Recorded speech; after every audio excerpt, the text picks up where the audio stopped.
Yeah.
Oh, cat.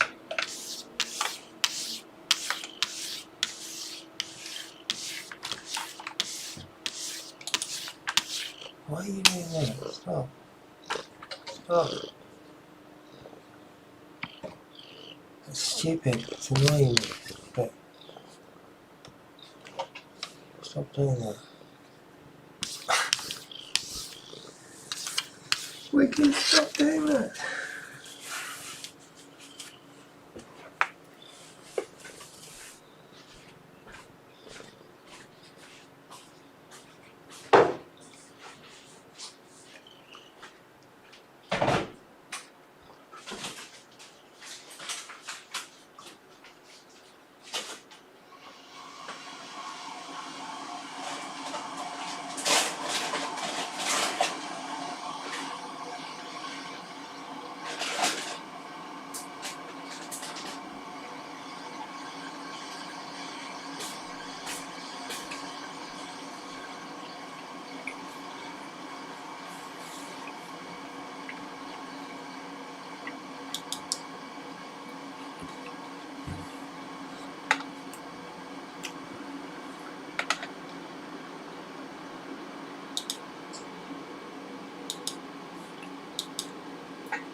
You still here, love? You still here, my lovely?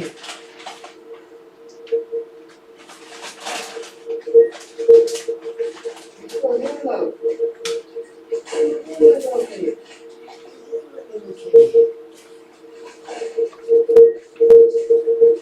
You still here, love?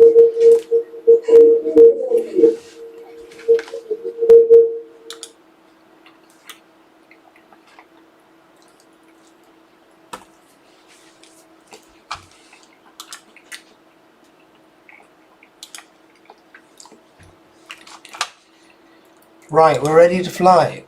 So now we just need to change the time because this is Ashburton, New Zealand, and it's night time here. So I'm going to take you on a daytime flight, and we're going to go and we're going to look around. Okay, that will be gone in a minute, won't it? So we're going to get guys. So we're going to look around and see why. See, have a look at the farming anyway. See what it's doing. Okay, so those are the hills. We call them the hills. They're actually the Southern Alps. They're pretty huge, and they go all the way pretty well to the west coast with a little bit of a plain the other side, not much, and that changes in time. But this here is the largest flat bit of New Zealand. It's about 30 kilometres to the hills in front of you there, and it's about 100 kilometres high. New Zealand goes sort of northwest to southeast, and there's the sea, do you see, on the other end. So this is this big plain that we're flying over here. That's Ashburton down there, and this plain that we're flying over here is the Canterbury Plains, and right in front of us is the Ashburton River. So we can fly down to that river, see if we can get any faster in this whole thing. And the thing I like about this plane is it sort of lands anywhere, and it's just the easiest of all the planes to handle, and it's the most predictable, and you can pretty well land it, you know, at a moment's notice. You can go from 3,000 feet down to the ground in a very short space under control. I mean, I obviously crash it quite a lot, but you know, anyway, we're at okay, that's wrong. There you go. So we're at 1,000 feet, coming down to the river. That's Tynwald up there on the right. A bit of jungle here before the river. There's not really very much jungle around here. This entire area has been, it's a patchwork of huge farms, and this river is always reasonably empty.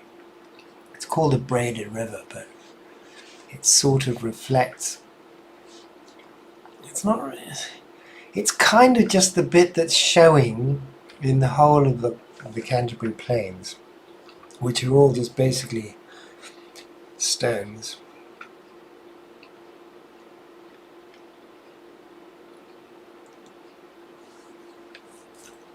And these braided rivers used to... I'm feeling a bit ill for some reason. I'm going to have to go and be sick. I'll put you on pause.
Back. So this is that amazing Ashburton River, and you can get pretty close to the ground. I think this plane could probably land on it in real life, because there's a lot of sandy bits, but the trouble is you need pretty big wheels, because it's made out of 100mm pebbles.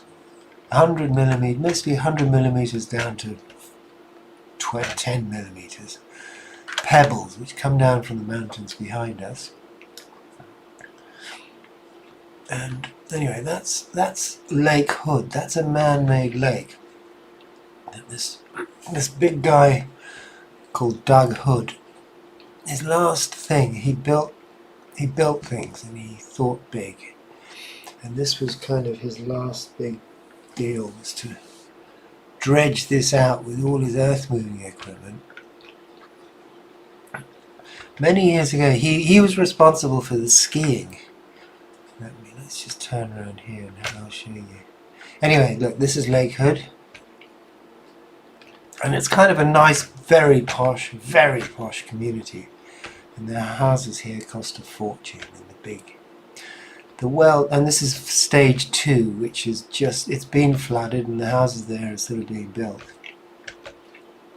Anyway, Doug Hood also built, do you see the mountain right in front of us now? That's Mount Hutt.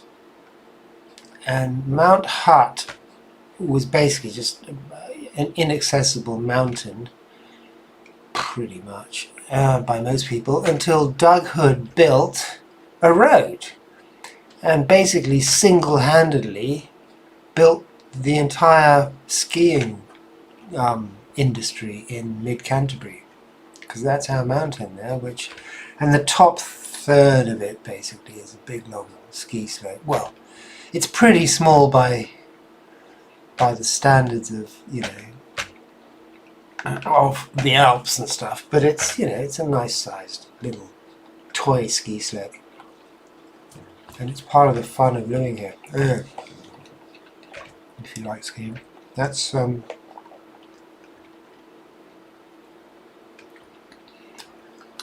down to the river. This is Ashburton coming up.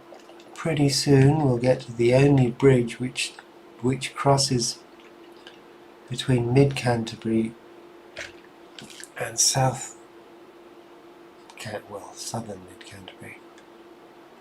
This is called the Ashburton District. We're round about in the middle of it at the moment. It reaches from the sea to somewhat into the mountains. I can't quite remember, but I think that Lord of the Rings set with what's it called? The little hill, Mount Sunday we call it. I'll think of it. I'm pretty sure that is still Canterbury, so that's just between those. So that's one of those is Mount Somers, I think it's that one.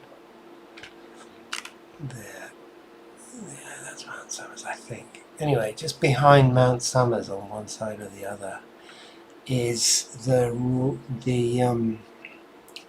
it's this huge whole great plain with this most incredible thing. Anyway, there's the mountains. I'll go to the mountains one day, but it's quite close to dinner. I might take off from a different runway and take you up to the mountains. Anyway, you know, that's the Ashburton Bridge. That's the only bridge that crosses, and that apparently gets pretty busy in the daytime, in the morning and in the night, but I never have any reason to cross it really during the morning, during the rush hour.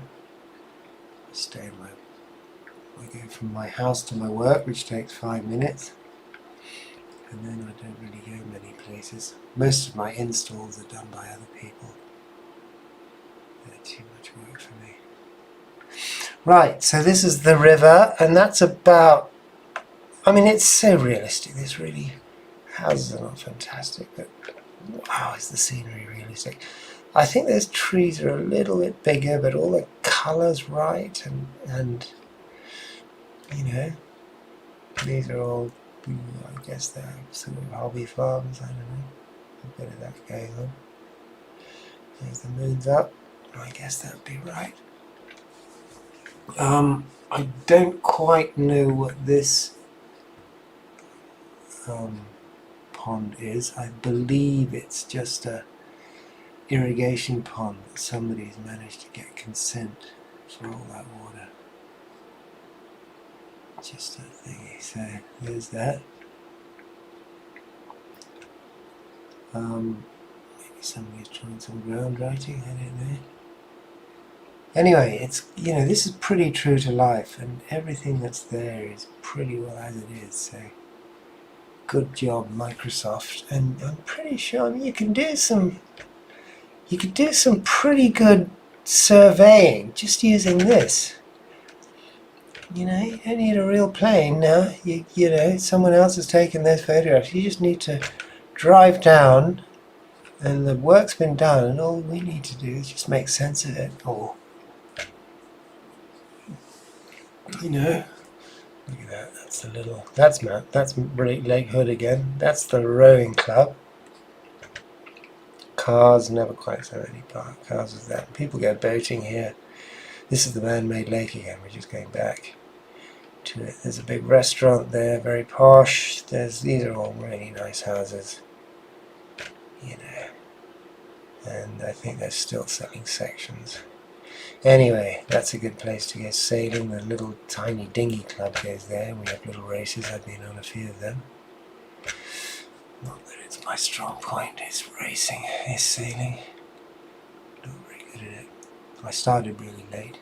Anyway, so this is the Canterbury Plains, and pretty soon, I think the river's probably more interesting than this. I'll follow the river into the sea, and then we can fly along the coast a little bit. Anyway, so the Canterbury Plains, and I'm not sure if I'm breaking the law by going this low. It's nice. So I'll see how low I can go. I don't want to crash because it's a pain in the ass. It has to reload if you crash because it falls on its nose. If it doesn't fall on its nose, you can recover the flight and just take off again. You can even, I mean, the water's realistic. You wade through water, so as long as you haven't landed in water, you're pretty well okay to take off as long as your nose ain't down. Because once the nose is sitting on the ground, once the plane cartwheels, its nose down, and there's no way of getting it up. You have to restart. So, this is the river going down to the coast. They have every year in the real hot times, like February, they have a car race down this river from the bridge at Ashburton, where we were just now, to the coast, to the beach, bridge to beach. And it's not really done for, I can't quite remember how it works, but you know, the idea is there's a race and there's cards you have to collect or something, I can't remember, it's quite complicated. I went along as a navigator with Bruce, my good friend Bruce Dan, who just blew me away with his driving ability. We were in a Hilux Surf, and it was about 2006, I think, 5, 6, and we drove to the front of the pack, to the back of the pack, and to the front of the pack. Again, just easy, taking everybody by storm. I mean, Steely was so good. I was so impressed, and all I had to do was hang on. Anyway, coming to the mouth of the Ashburton River here, there's a little settlement there, which is mostly batches, which means holiday homes. And it's pretty cheap, and you don't actually own the land, I don't think, that your house is on. So it's got this deal with the council. Maybe some of it private. That's right, the top bit's privately owned, and the bottom bit is on a lease. Now, this land is falling into the sea at that point. Well, a lot of it. It's being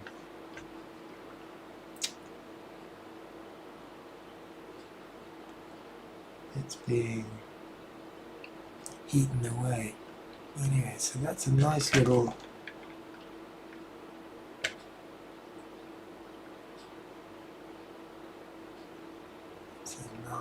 settlement, that I like it. But you know, 20 kilometers from Ashburton, I don't know, maybe a little less, to the coast. You say, oh, that's a pain in the ass going high because you slow down so much. But let's go up a little bit and see where we are. I can take that away and see what I can do.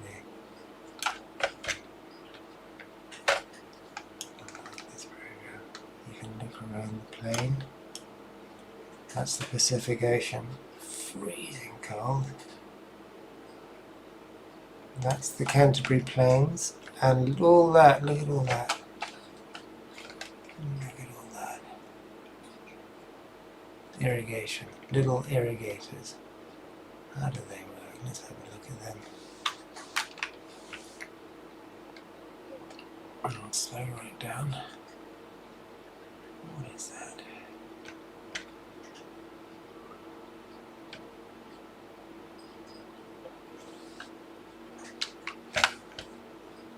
Okay, I don't know.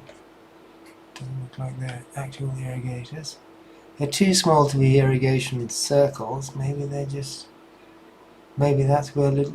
Oh, I know. That's just sprays. Okay. And then this stuff. It's pretty true to life. I don't know what that is. And then they wrap it all up in that. That foliage. Yeah, that's the grass that they just cut. Maybe I don't know. And you know, it's about right with the amount of trees and everything. There's more of a hedges on each side of this river. It's gorse. Nobody likes it here because it's an invasive species and it just covers. You know, it's really expensive to get rid of if you're a farmer, and it's not. It's not really good for the environment. It's not invasive. It's invasive. Let's see if we can touch the ground with our wings at this speed without falling over. No, fortunately, the trees don't knock me out of the sky. There we go. Okay, let's go down. Not on the road. Okay, let's get out of the road. Okay, let's go down there. I like the fact that the trees don't knock you over. There you go. You're on the ground. Okay, that's fantastic fun. I love this road. Let's go between them. Okay. Oh, let's go around this way. Well, if I fall on the ground, I crash, but somehow trees don't seem to bother it too much. Buildings and ground will crash me. So if I crash, that'll be the end of it. But I can actually fly right the way through this tree without any trouble at all. It's oof. That's a hedge there.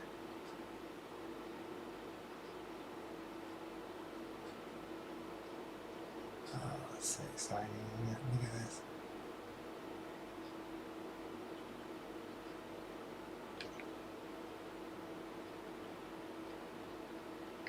See?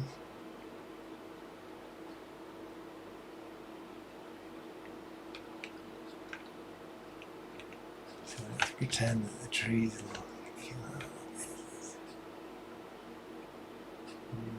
See, if I hit that building, I would tumble out of the sky.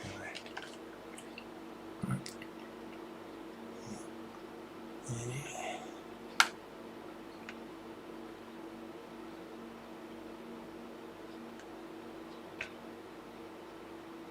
Gosh, look at that.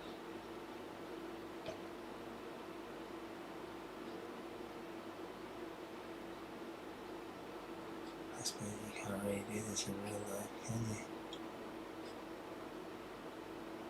If you can see your shadow, you're pretty flipping low.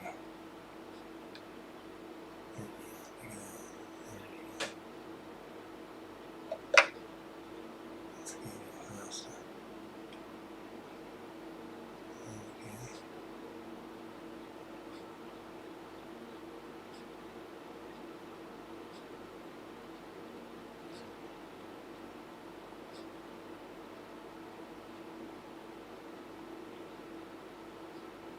Whoa, okay.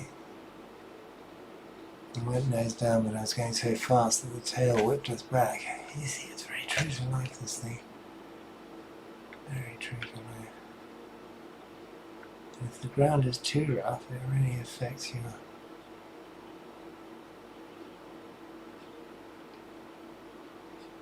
Okay, we'll pretend the trees are mean. I'm not touching the trees. See if I can just get real close. Whoa! Yeah, I did it. You see what I did there? If I'd been stationary, that wouldn't have worked. it was the wind blew me back.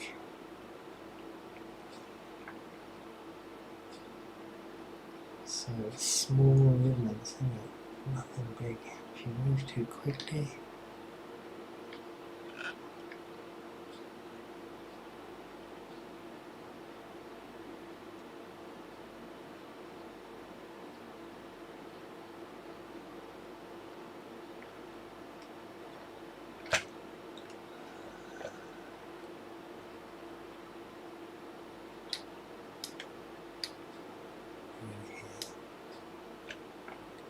whoa! Touch the ground there. Right. Okay. Not fun. Okay.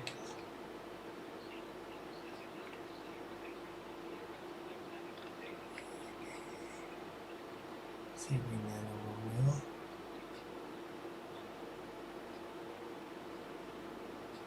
Whoa!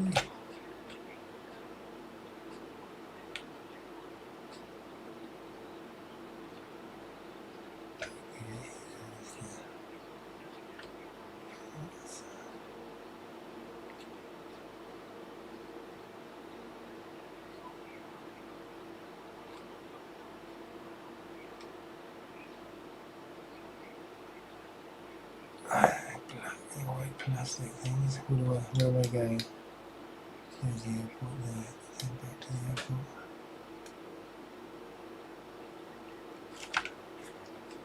airport. Okay, so there's. See how close we can come to this house. Okay, so. Yeah!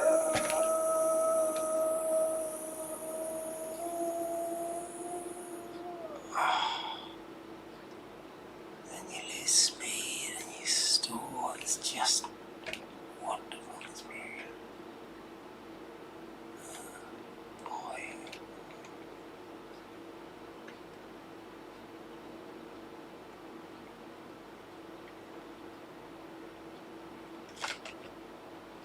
So I'll do like a.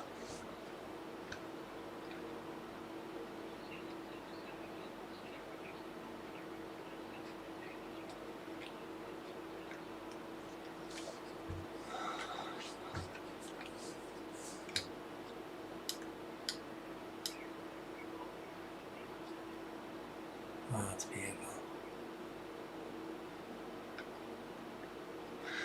Let's see what that is.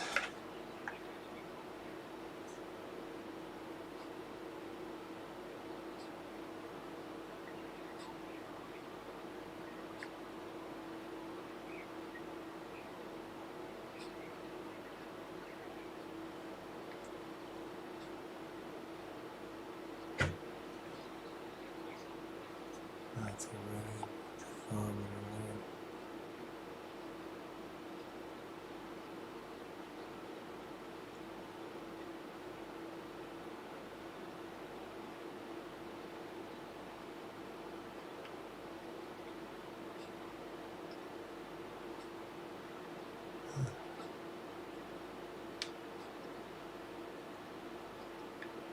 Okay, so that's Ashburn in front of us.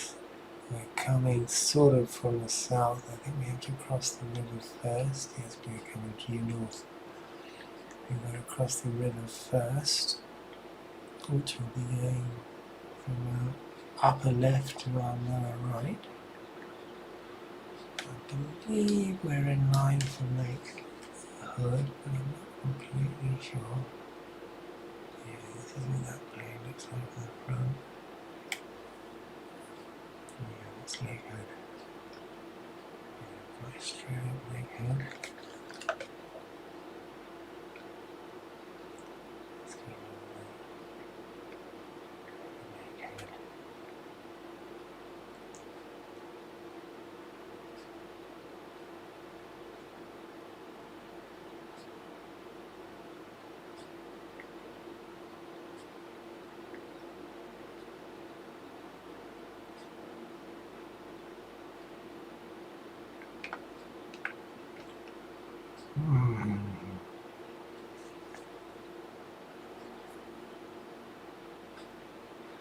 On the right there's the paintball shooting.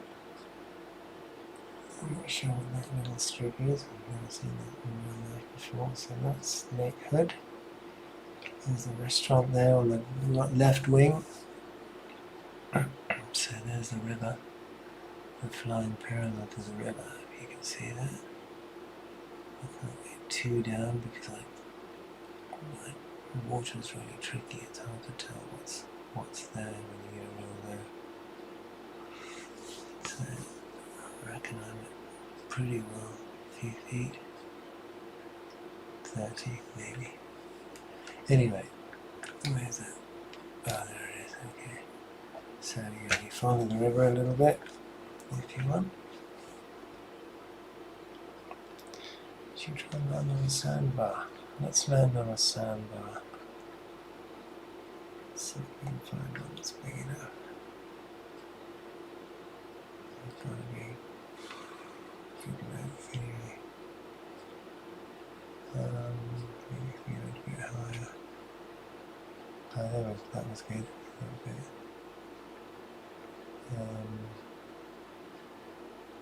Okay, let's go down to that one. Perfect. There we go. Didn't get far enough, did I? Okay. That next one. Yeah, that's enough of that. Engine right off, flaps are right down. Engine's a bit on. Bit on. There we go. Engine right off. We're a bit high. We'll make it.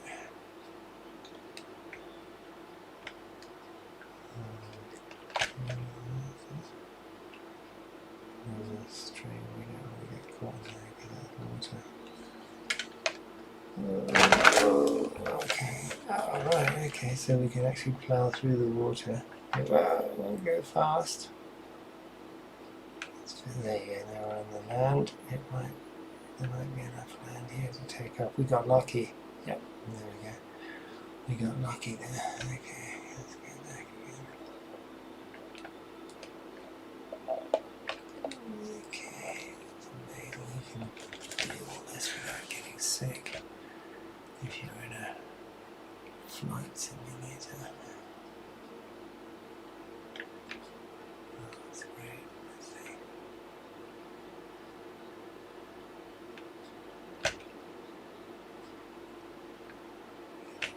Super nice.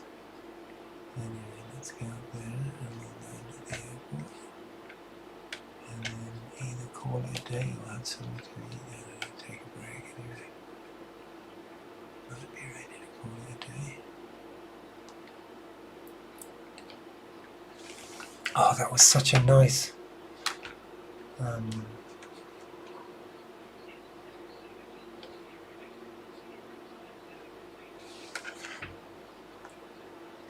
nice party tonight. I got completely pissed. Completely stoned. So there's a runway going, if I can understand these green things, I think there's a runway, okay, I can see it. I'll take that one which goes sort of mostly north. Yeah, I'll line up with that, there it is, that's it. Those green things are nice, you can see the runways, because on this airport it's a little bit close to the actual it's close to the, okay, it's close to the colour of the grass, you don't really tell which is runway and which isn't. Okay, flaps down, but now, so a little teeny bit of engine just to get us over the threshold and just to keep us from stalling. A little more engine, there we go. That's fine, as long as we're at this level, this, you know, we're still, if we're going this steep, and then right at the end,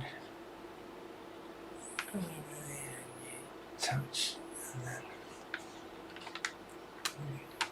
put brakes on if you want to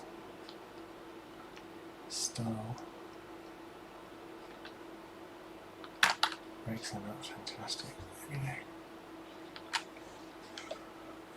So I'll put the flaps up, take off again easily in the time, in the space we've been given. It'll take up a while before the end of the runway.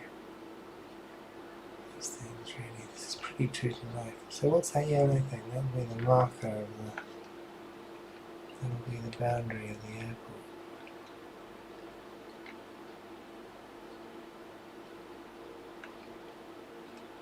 Right.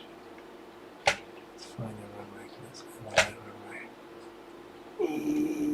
Should we make that turn? Put the thing down. That's it. There it goes. There it goes. Put the flaps down.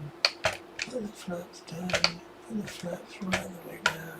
Oh, way too bit high. No, we'll make it. We'll make it. We'll make it.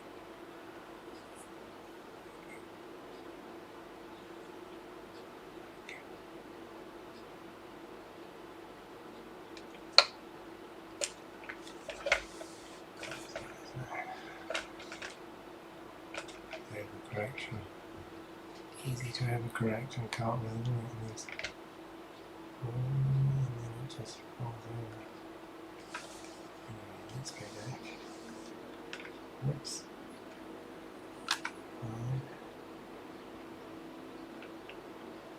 Overcorrection.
The houses aren't too bad, they're pretty true to life, I suppose. They're not great.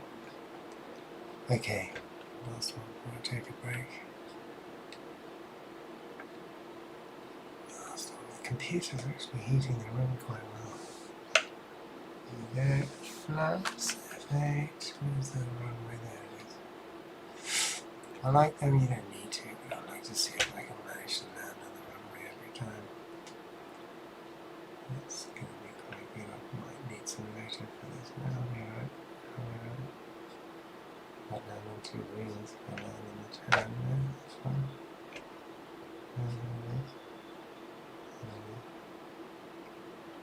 I'm getting decent landing.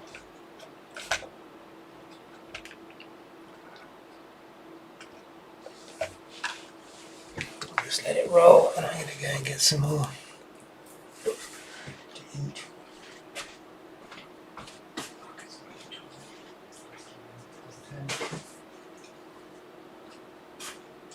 Hey Wiggly, what do you think?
It fucking wins.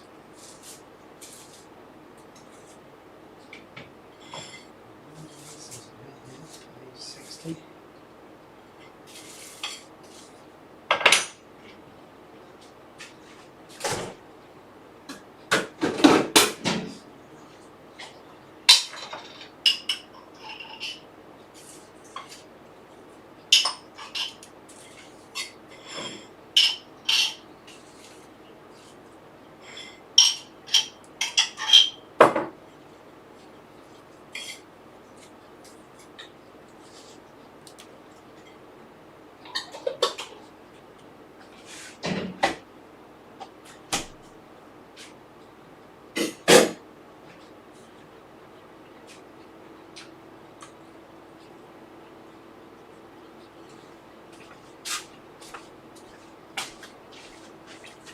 Oh, fucking hell.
Okay.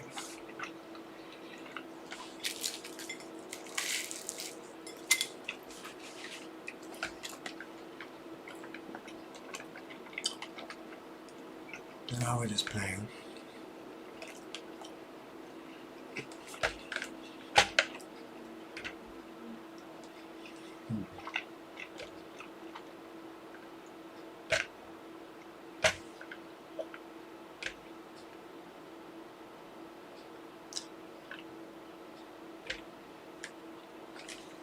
Try with a bit of wind.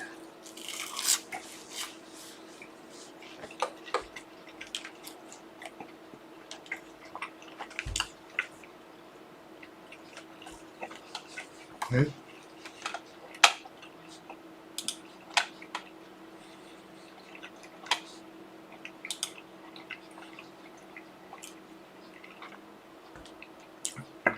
Okay, so we want the wind to go from the east, which actually means it's going to be coming from our right, not our left. If you look at the compass, it's coming from it's going from the east to the west. Yeah. Speed. Let's do. Don't know what the percent. Okay, this is the speed of the wind.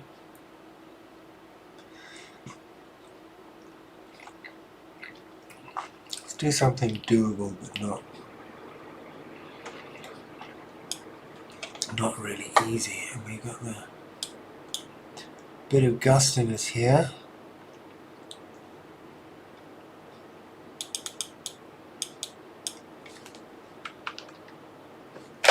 Speed, okay. So we've got no gust at all. We just have an extremely steady 13 knots wind. Okay, and that's at ground level, I think. That's at ground level. We could put it up if we want.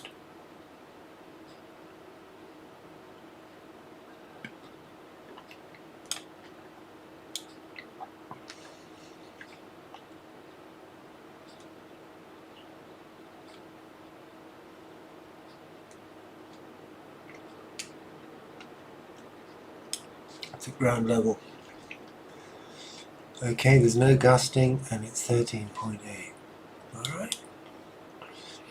Coming from out. Alright, let's take off. Take the flaps up.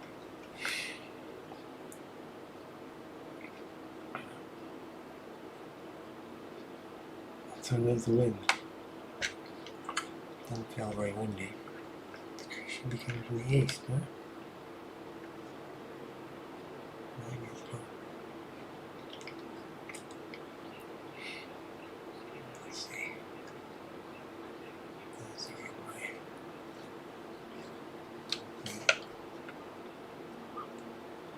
The flaps on it just jumps into the air.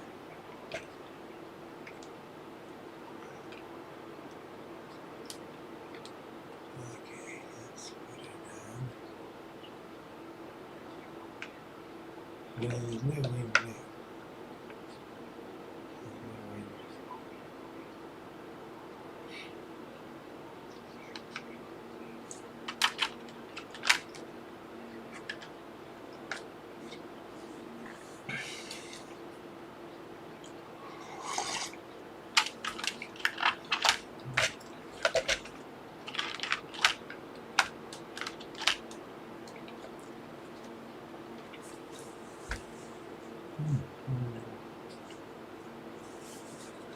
Let's mess with the wind a bit. Okay, let's put it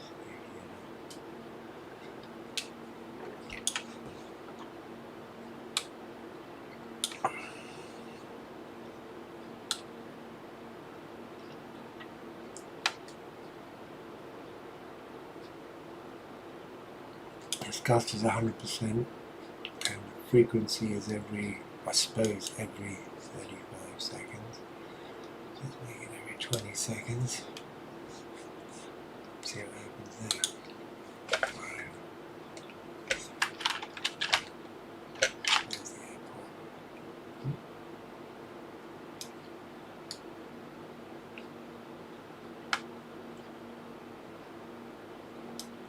Oh, there it is.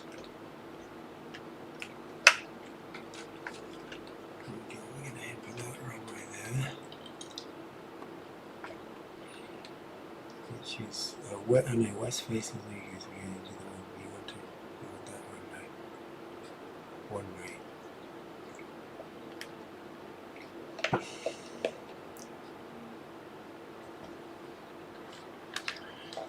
So the wind is coming from no, we're going straight into it. It's an easterly, we're going with it. Alright? Yeah, we're going with it. Can't do that. One round facing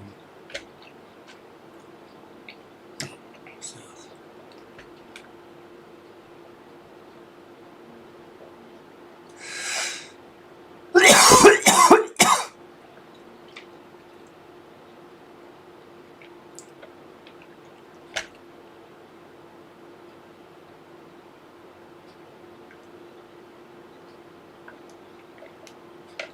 Okay.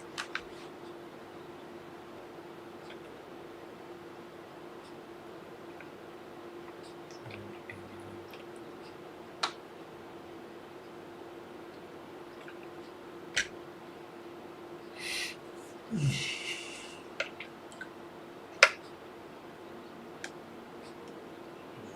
engine's not working.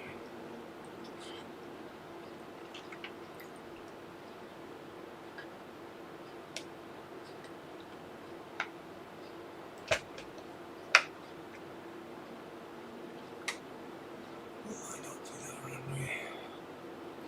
Before we take off. Well, maybe not.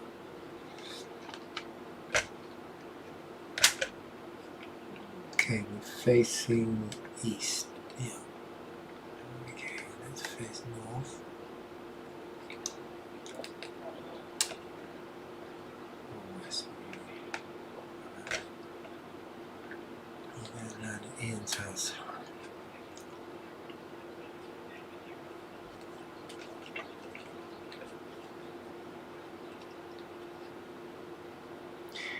Ian's house is up this road.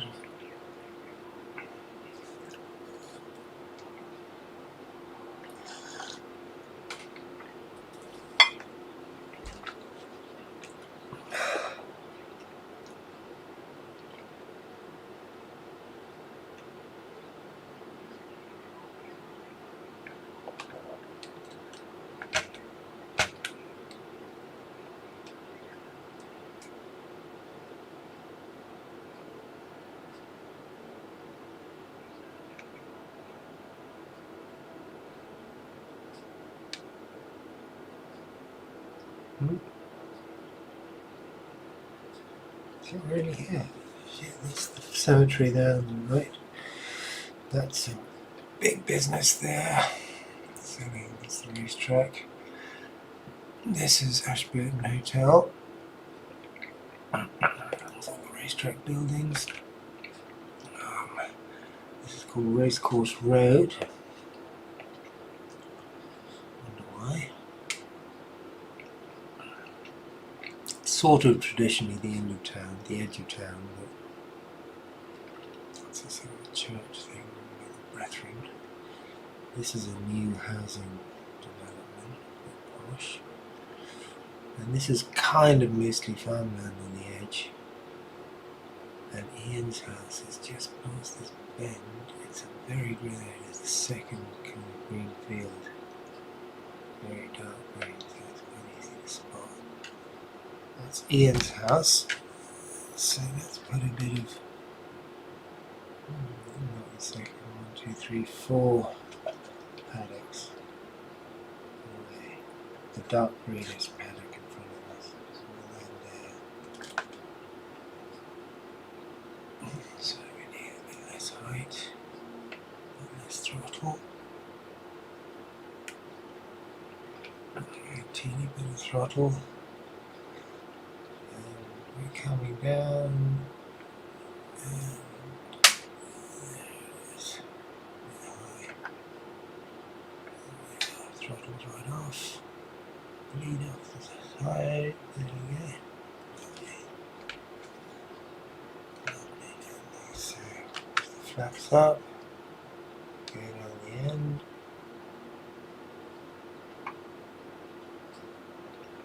Turn around. I'm just going to take off the other way. I mean, normally you'd have to go down the end of the runway and take off in the same direction. So anyway, let's take off there. Take off over Ian's house. This is his house. That's his shed. Another shed. A bit of money on the end. Turn around and face it west again. Okay, we're in Ian's land now. Okay. So we'll go sort of westish. I mean, west is there, actually. No, sorry, that's north. We're going north. West is, sorry. Yeah, I've got some writing on my screen, which I didn't expect. Okay, so here's the river.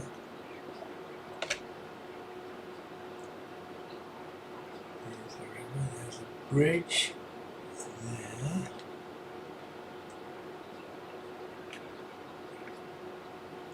And somewhere the river splits into two. Maybe it's already split. No, it hasn't already.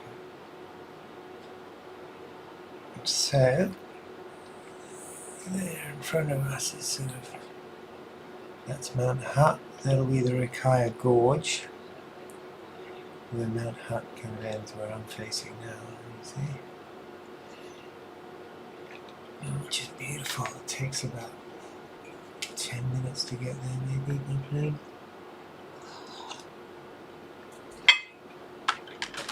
I'm going to put on a bit of an autopilot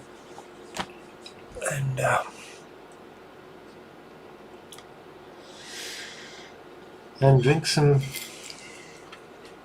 coffee. It's time. So we're at 1,700 feet.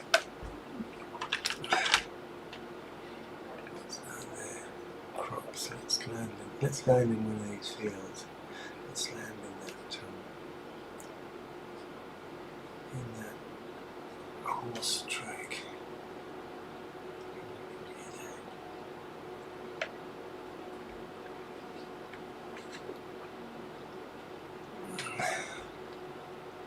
Flaps now. A bit of throttle. So quite low. We're doing 55, 50. Throttle that keeps in the air, there you go, down, now dropping, down the throttle, a little bit high for that, wouldn't be right. There we need flaps up because I don't think we got enough brakes to stop in time. Let's line up and land on that. Sort of road perpendicular to us, okay. Let's land on that. Land before the trees.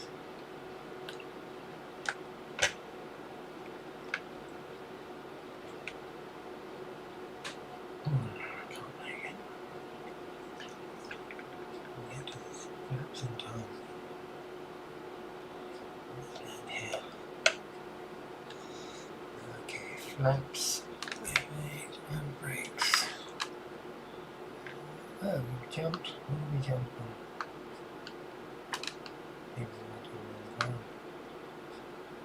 Okay, brakes. Okay. Let's take off again. We need to take off before that thing. Too much flaps.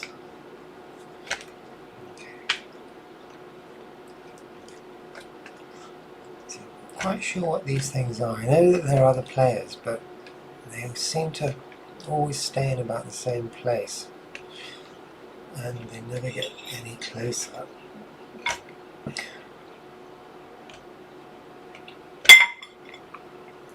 Let's land on that road. See that big irrigation circle?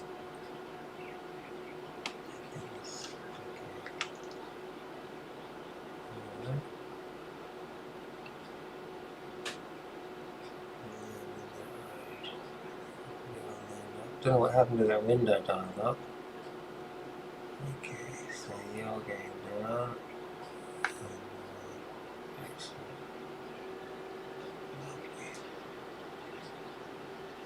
Get back on the runway. Flaps up. Okay, so you need to avoid these pylons. I'll just fly below them.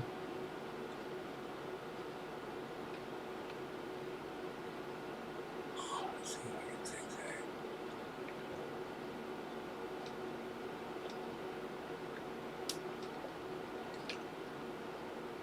Oh my god, that's incredible.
column.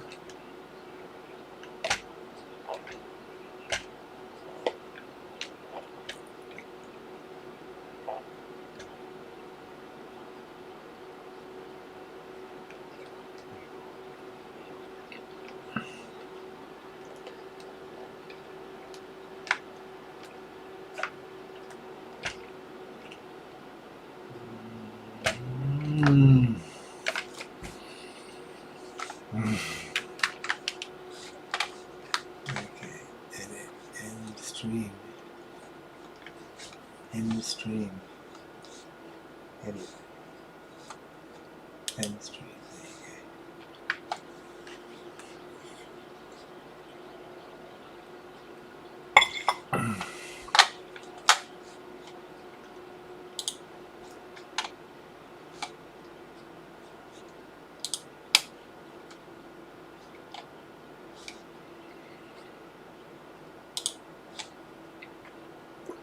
Wild objects.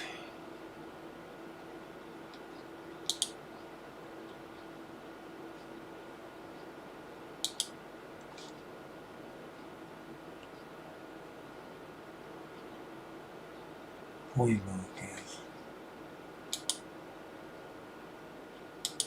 I don't know what a point marker is. Fauna markers. I think that's it. I can't be right.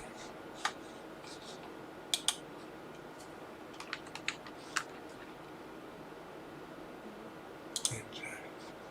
Appliance A.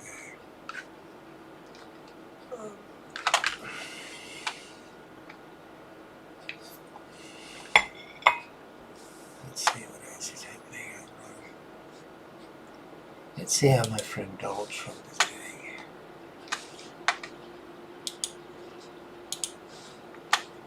Let's see how Donald Trump is doing.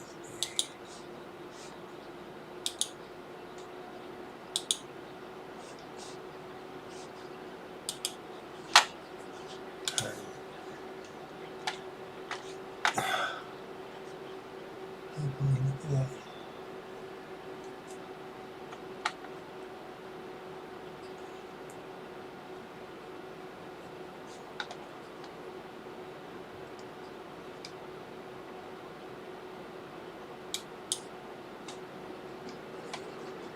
Once again, day 1433 of the Trump administration, 29 days until the inauguration of Joe Biden as our 46th president. With his time in office running out, Donald Trump has issued his first big wave of pardons and commutations. The list includes convicted liars, murderers, and corrupt politicians. In what appears to be a move to chip away at the Mueller investigation, Trump has given full pardons to George Papadopoulos, a foreign policy advisor to the Trump 2016 campaign, who, by the way, pleaded guilty to lying to the FBI. He also gave a full pardon to Alex van der Zwaan, who had worked with the Trump former campaign chairman Paul Manafort, also pleaded guilty to lying to Mueller's team. Then there are three crooked former Republican members of Congress, all three of whom were put away by Trump's own Justice Department. There's Steve Stockman of Texas, convicted on charges of fraud and money laundering. There's Duncan Hunter of California, who pleaded guilty to misusing campaign funds.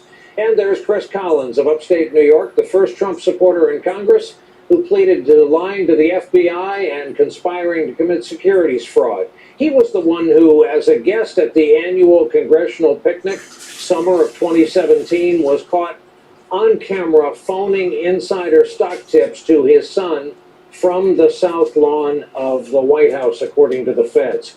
Also on this initial pardon list, 4 military contractors who worked for Blackwater and were all convicted of killing 14 unarmed Iraqi civilians in Baghdad in '07. The dead included 2 children. Just minutes after those pardons were announced, Trump then posted a video in which he seemed to threaten to veto the massive $900 billion COVID relief bill that Congress just passed 24 hours ago.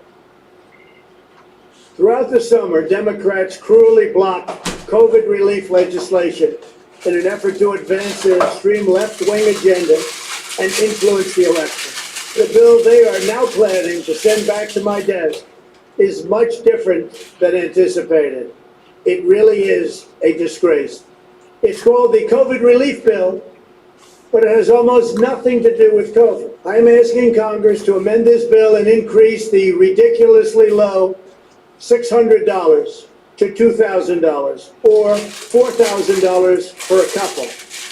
I'm also asking Congress to immediately get rid of the wasteful and unnecessary items from this legislation and to send me a suitable bill, or else the next administration will have to deliver a COVID relief package, and maybe that administration will be me, and we will get it done. Trump had been expected to sign the nearly 6,000-page relief bill before leaving for Mar-a-Lago for the Christmas holiday. He was largely absent for the bipartisan negotiations. He never named a dollar amount that Americans should receive. The bill passed both houses with veto-proof majorities. This will get interesting because it provides aid for millions of Americans whose lives have been upended by this pandemic. Trump later followed that up with another video in which he revisited his falsehoods about the outcome of our election. We won this election by a magnificent landslide, and the people of the United States know it. All over, they're demonstrating, they're angry, they're fearful. We cannot allow a completely fraudulent election to stand. Meanwhile, Axios is reporting that Trump has been turning on his own.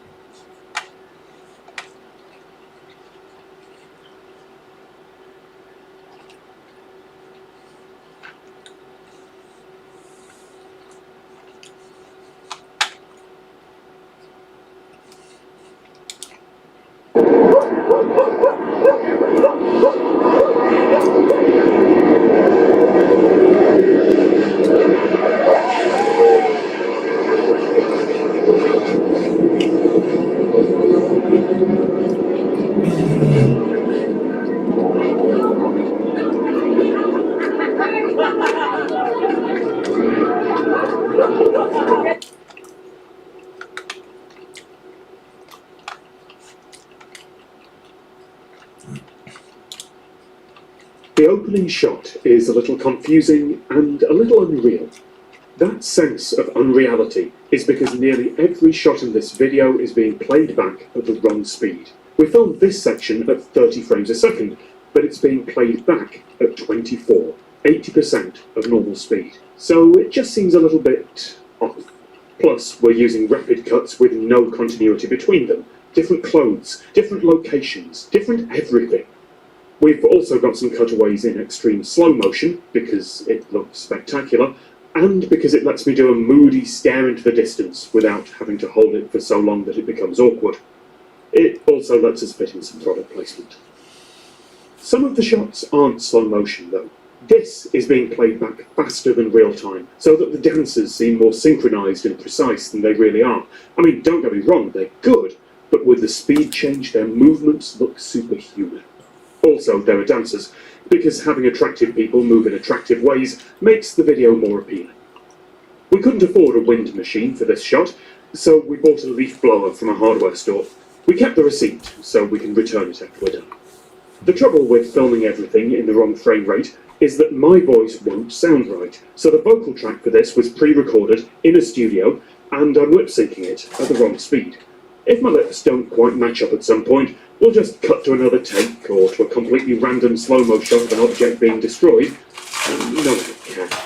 Actually, this isn't the studio where we recorded the vocal track. I recorded this weeks ago, so we could plan everything. But we didn't film that session, so we had to go to this separate recording studio to fake that footage. This microphone isn't even plugged in. We're now about 2/3 of the way through, so here's a middle eight from me, the featured artist, in an attempt to cross-promote us. Our schedules didn't match up, so this was all filmed separately. Despite that, we're still trying to convince everyone that Tom and I met up, are great friends, and they're definitely in the same room. This is the part where we break up the video with a bit of diegetic audio, just so people can't rip the whole thing off YouTube.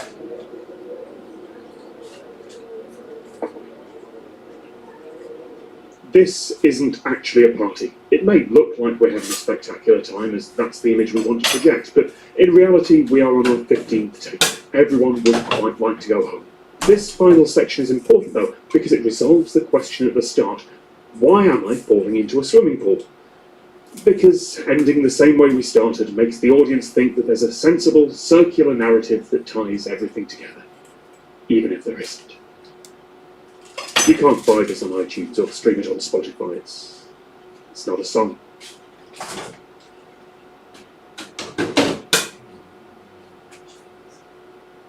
Musical genius on the score.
This would have been a talk that I gave at a live show with an audience, but it's June 2020 as I record this, so instead I'm at home talking to my camera, and possibly my neighbours, if they can hear me, and also cursing the drivers with loud engines who seem intent on making as much noise as possible directly outside my flat today.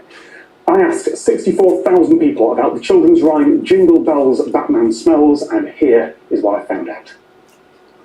When I was a kid, the next line of that was Robin flew away. That was how the song went in my school, no more lines.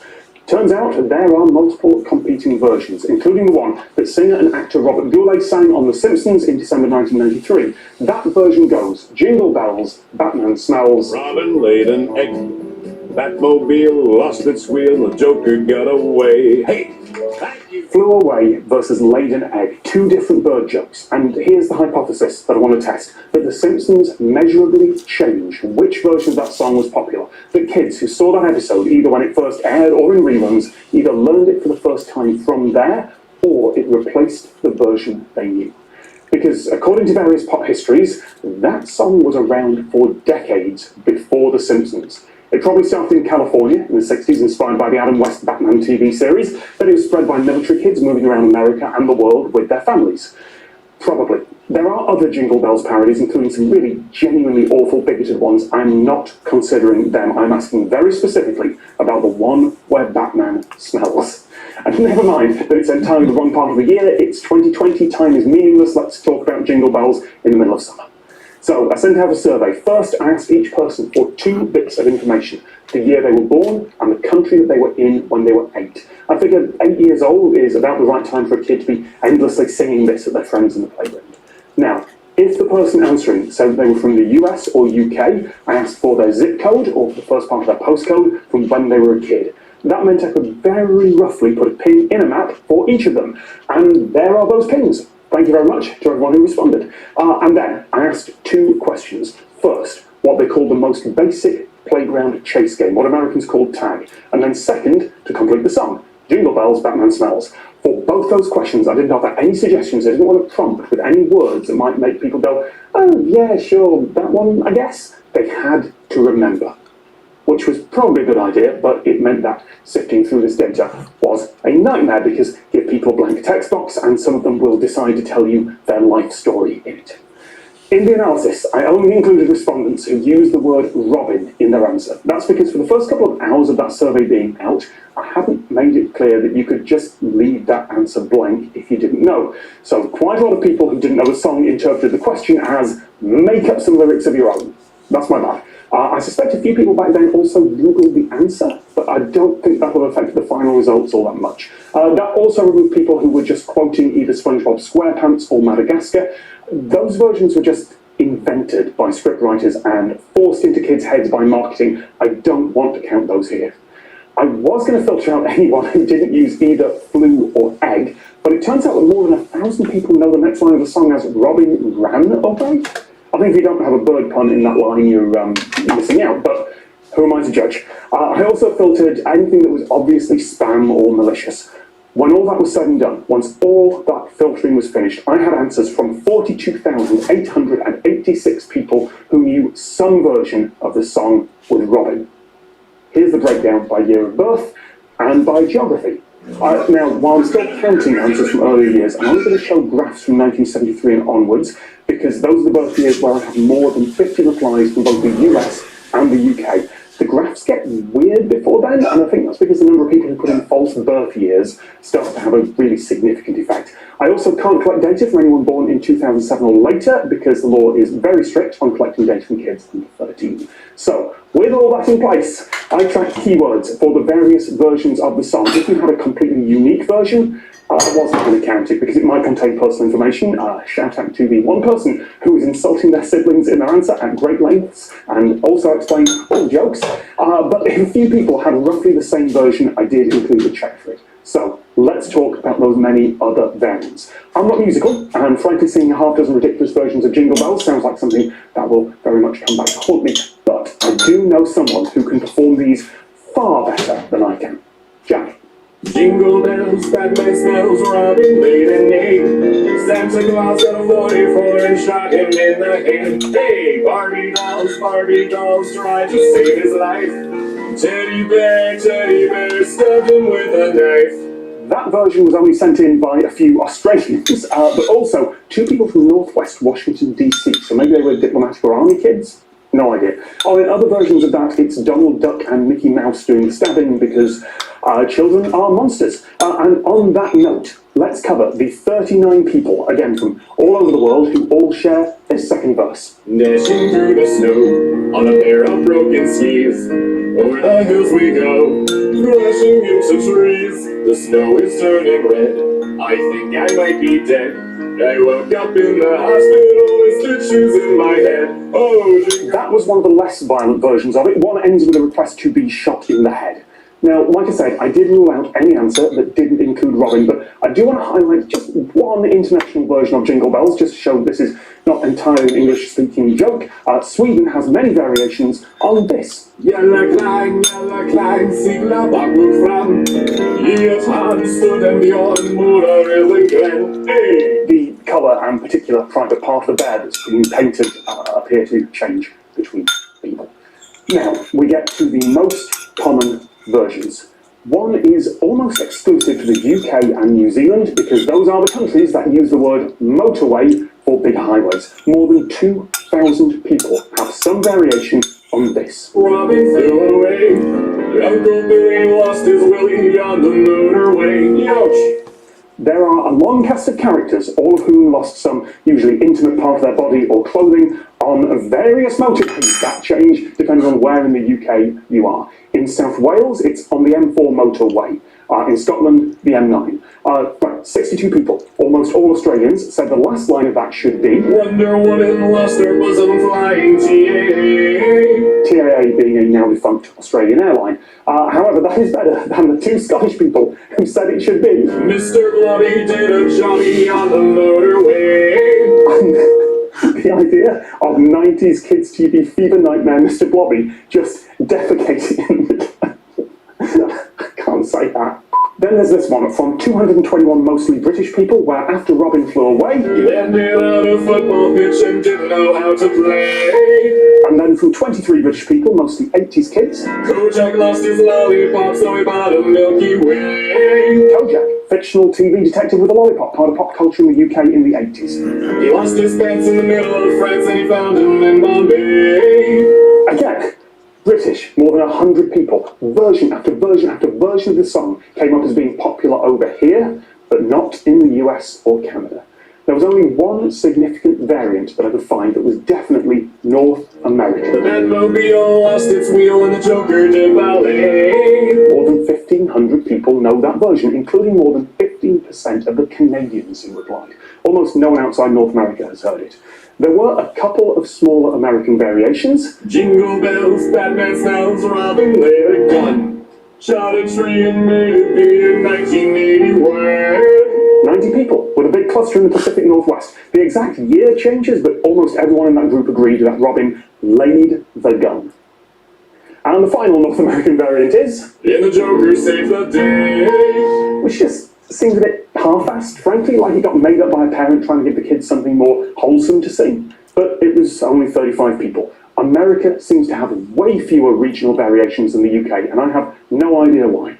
That doesn't just happen for songs either. In this book, from 1959, The Law and Language of School Children, Iona and Peter Opie conducted a survey of dozens of schools in Britain asking about the words and rhymes that they use. It is a famous piece of research, but it's also a catalogue on how children are really cruel to each other. There's a whole chapter in here on nicknames and epithets. I'll just read from the table of contents here. They have a list of names for spoilsports, sourpusses, spitfires, cleverdicks, defties, fools, dunces, copycats, cribbers, cheats, swankpots, nosy parkers, starecats, cowards, crybabies, sneaks, crawlers, bullies. Plus there's a whole section on tortures and hair pulling, and a separate chapter on physical appearance insults. Children are monsters. Anyway, what this book also has are maps, which are the best known bit. This old copy here actually has its spine broken on one of the map pages, because someone's clearly photocopied it. This map covers truce terms, the words that kids use to say that they are temporarily out of the game because they've got stitch or they're tying their shoelaces. In the UK, those words change not just in different parts of the country, but even from one town to the next, and that's why I asked about the game that people call tag, because if you're American, of course it's called tag. More than 96% of Americans and Canadians replying said it was called tag, and almost everyone who disagreed misidentified a different game and wrote something like hide and seek, maybe because they didn't think I'd be asking such a simple question. In America, it's called tag. In Britain, only 29% of people called it tag. Not only are there different names, but just like the Opies did for truce terms, you can draw a map of what tag is called around the UK. For some reason, America tends to be one massive, homogenous blob, even for games and songs that are made up more recently, whereas Britain has loads of variants. Which brings me, finally, to the big question. Is it laid an egg or flew away? And did The Simpsons change it?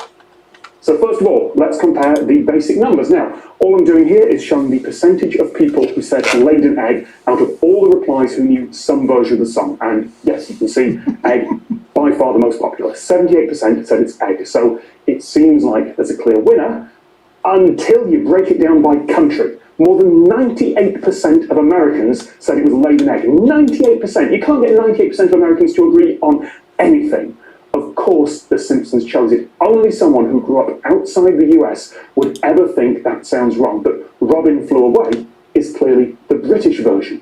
But remember, the answers were also broken down by year of birth. For the US, it's always a very high percentage, of course, but if The Simpsons had an effect in the UK, then we would expect to see that 90s kids, which means people born from the early 80s onwards, they would be more likely to know the egg version. And I wish I had a camera on my face when I first saw that data. I could not ask for better proof of that hypothesis. Can I 100% trace that back to The Simpsons? No, of course not. There could be some other factor. But The Simpsons was one of the most important pop culture shows in the UK in the mid-90s. A lot of folks will have seen that episode, and I cannot think of any other reason for that change. And it also explains why the change happens everywhere in the UK at once. This isn't a local version that spread outward from a single location. It's a version that appeared everywhere, probably because it was imposed by television. And as The Simpsons drifts into history, as kids aren't watching it anymore, the British versions of the song are reasserting themselves. Yes, America, Robin might well lay an egg for you, but over here, he flies away. Thank you, Jack. Thanks. Today's sponsor is...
such a new meeting.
Fuck, that was fun.